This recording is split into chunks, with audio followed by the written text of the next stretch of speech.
నమస్తే, welcome to hit TV. నేను మీ సింహాద్రి. ఈ విషయంలోకి వెళ్ళిపోదాం.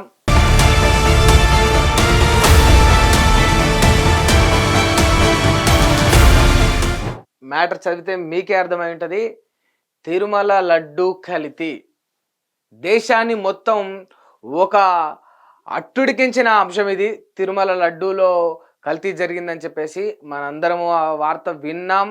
చాలా ఆశ్చర్యానికి గురయ్యాం. చాలా ఉత్కంఠగా కూడా ఎదురు చూసాం. కొందరు ఇది పాపం, ఇది శని, ఇది కీడు అని కూడా భావించి భయభ్రాంతులకు కూడా గురైన వాళ్ళు ఎంతోమంది ఉన్నారు. ఎందుకంటే తిరుమల దేవస్థానాన్ని కావచ్చు, ఆ యొక్క వెంకటేశ్వర్ల స్వామిని కావచ్చు, అంత పవిత్రంగా అంత గొప్పంగా కొలిచే వాళ్ళు ఎంతోమంది ఉన్నారు. అటువంటి దేవస్థానంలోనే ఏకంగా ఎంతో పవిత్రంగా భావించే ఆ యొక్క ప్రసాదం లడ్డు అనేది కల్తీ జరిగింది. ఆ లడ్డూలో ఆ ఆవుకు సంబంధించి కావచ్చు, జంతువులకు సంబంధించి కావచ్చు, పంది మాంసంతో తయారైన వంటి ఆయిల్ను యూజ్ చేసిరని చెప్పేసి ఒక వార్త వచ్చి మొత్తం దేశాన్ని మొత్తం ఒక అట్టుడికించింది కదా మరి అంశం. మరి వాస్తవానికి రచ్చ రచ్చ రచ్చ రచ్చ జరిగింది కదా తిరుమల లడ్డూలో కల్తీ జరిగిందనే అంశం. ల్యాబ్ రిపోర్ట్స్ వచ్చినాయి అన్నారు, అందులో కల్తీ జరిగినట్టు ఆధారాలు వచ్చినాయి, నిరూపించబడిందని చెప్పిండ్రు. మరి ఏమైంది? తిరుమల లడ్డు కల్తీ అంశం ఏమైంది? తిరుమల లడ్డు కల్తీ వివాదం ఇప్పుడు ఏమైంది? ఎవ్వడు కల్తీ చేసిండు? ఎప్పుడు కల్తీ చేసిండు? ఎన్ని రోజుల నుంచి కల్తీ చేయబడింది? కల్తీ చేయడానికి అసలైన కారకులు ఎవరు? వాళ్ళకున్న కారణం ఏంటిది? మరి ఈ అంశాలన్నీ ఏమైనాయి? ఎవడు దీని వెనకాల ఉండి నడిపించింది? ఎవడు? నిజంగా లడ్డూలో కల్తీ జరిగి ఉంటే ఏమైంది? మరి ఎందుకు వదిలేసి ఇప్పటి వరకు ఆ లెక్క తేల్చకుండా ఒక నెల రోజులు మొత్తం రచ్చ రచ్చ రచ్చ రచ్చ చేసేసిరు కదా. ఇప్పుడు ఏమైంది? మరి అంత అయిపోయింది కదా, అందరూ సప్పుడే కుట్టిన ఉన్నారు కదా, మరి ఇప్పుడు నువ్వెందుకు అడుగుతున్నావు అని అనుకోవచ్చు. ఎందుకు అడుగుతున్నా అంటే, ఒక అంశాన్ని తెరమైకి తీసుకొచ్చి అది లడ్డా, ఒక ఆడపిల్లనా, ఒక మగపిల్లోడా, పసిబిడ్డనా, ప్రైవేట్ స్కూలా, గవర్నమెంట్ స్కూలా, ఇంకేదైనా రేపా, మర్డరా, గంజాయా, ఏదో ఒక అంశాన్ని మనము ఈ వ్యవస్థలో ఈ దేశంలో ఎన్నోసార్లు చూస్తూ ఉంటాం. తెర మీదకి తీసుకొస్తారు.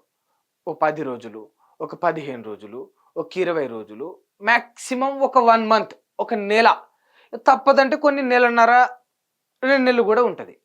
ఒక రచ్చ రచ్చ రచ్చ రచ్చ చేసేసి దానికి ఒక ఎండింగ్ ఉండదు.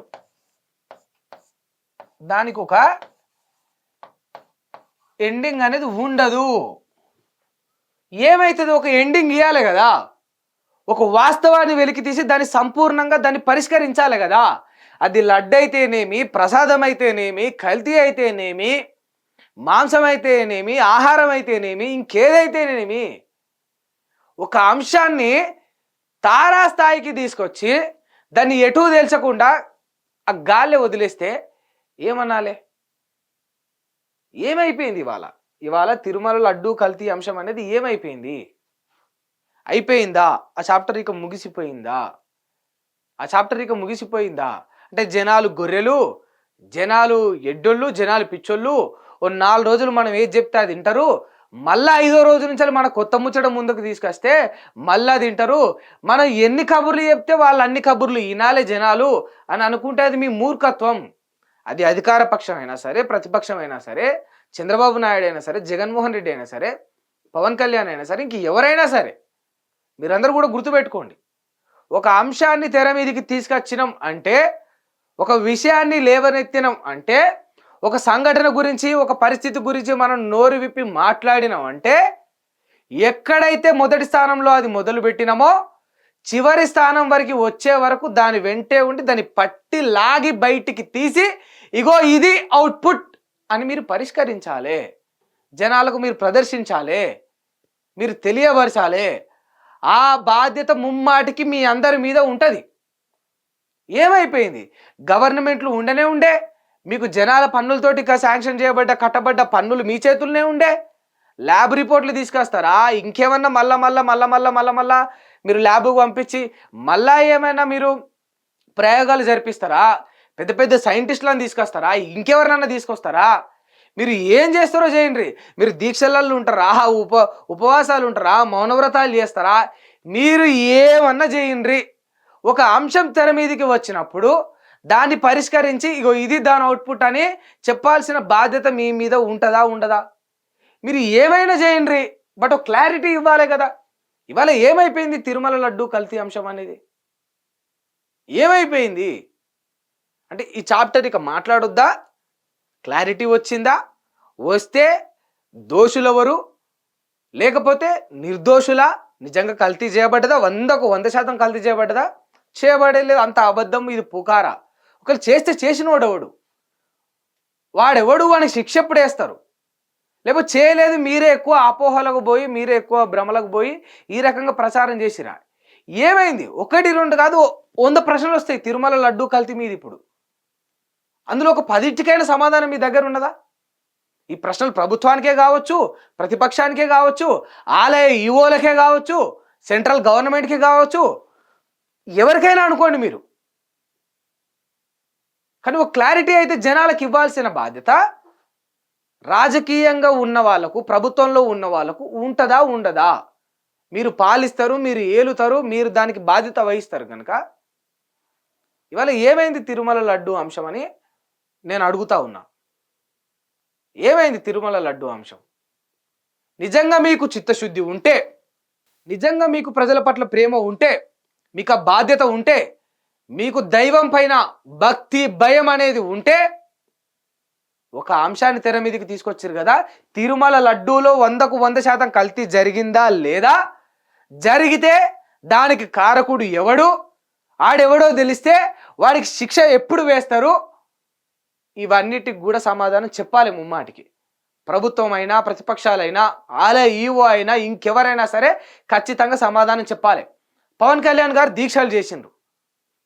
తప్పైంది తల్లి, నీ లడ్డు కల్తీ అయిపోయింది, దేవా క్షమించు అయ్యా ఏడుకొండలవాడ అని మొక్కి దీక్షలో కూర్చొని ఆయన పని ఆయన చేసిండ్రు.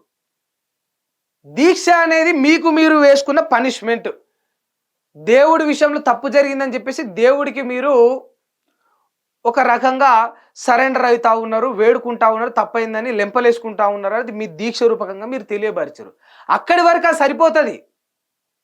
మరి ఆంధ్రప్రదేశ్ బిడ్డలందరికీ ఏ రకంగా తెలియజేస్తారు? మరి కల్తీ జరిగిందా లేదా? మరి వాస్తవాలు ఏ రకంగా బయట పెడతారు? ఏమైపోయింది? ముఖ్యమంత్రి గారు, చంద్రబాబు నాయుడు గారు క్లారిటీ ఇవ్వండి సార్.